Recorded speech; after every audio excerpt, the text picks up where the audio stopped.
Okay, I want to show you the ambient lighting in the 2012 Mercedes ML. So this is the display. What you can do is, okay, navigate to the setting, which is, okay, right here.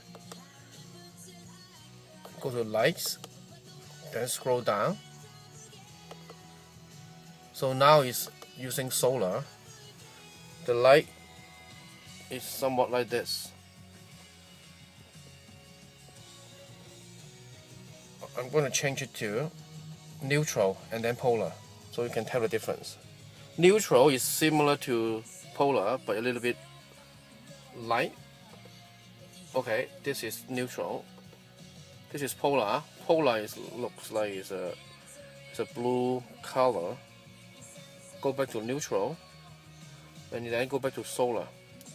So I like solar much more better. That's why I set it to this one. Okay, thank you.